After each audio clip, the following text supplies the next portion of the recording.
Portrait d'Abdoulaye Diack, le baron socialiste du Saloum. Abdoulaye Diack, 1933 à 2009, demeure une figure incontournable du Saloum et de la politique sénégalaise. Homme d'État rigoureux, stratège avisé et fidèle serviteur de l'administration, il a marqué son époque par son engagement inébranlable et son attachement indéfectible à sa ville natale, Kaolack.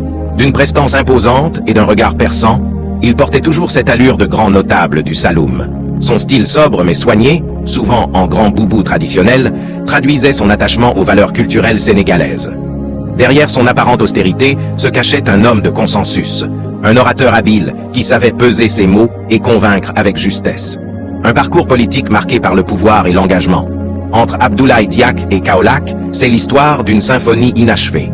Après un long exil en France de plus de 20 ans, il revient en force et conquiert la mairie de Kaolack en 1990, marquant ainsi une nouvelle ère dans la gestion locale. Maire de la capitale régionale jusqu'en 1996, il laisse ensuite le fauteuil municipal à Mai Ibrahima Beye pour prendre la tête du tout nouveau conseil régional de Kaolack. En parallèle, il joue un rôle clé au sein du Parti socialiste, PS, devenant secrétaire général de l'Union régionale du parti et premier questeur à l'Assemblée nationale pendant 2 législatures. Son ascension politique culmine en 1999 lorsqu'il devient le premier président du Sénat sénégalais.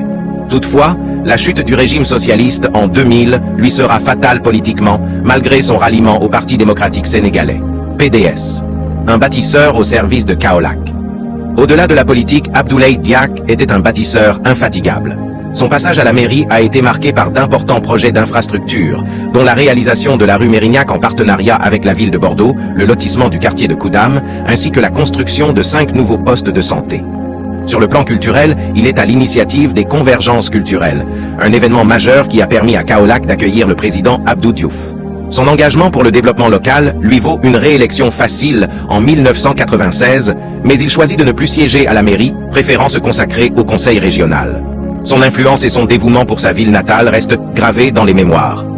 Un administrateur chevronné, Sotrac et RTS.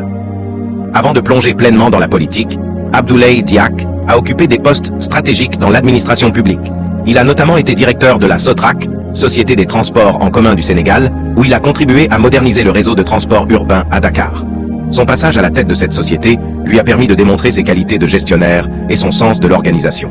Par la suite, il est nommé directeur général de la RTS, Régie des transports du Sénégal, un poste où il a consolidé son image d'homme d'État compétent.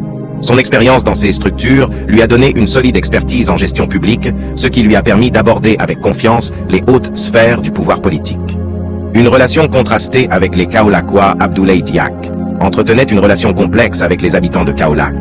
Homme de pouvoir parfois perçu comme distant, il n'en restait pas moins profondément attaché à sa ville natale.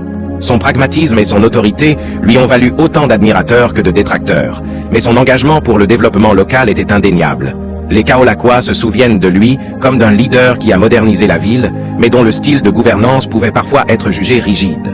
Malgré tout, son charisme et sa générosité ont marqué les esprits, et nombreux sont ceux qui, encore aujourd'hui, rendent hommage à son héritage.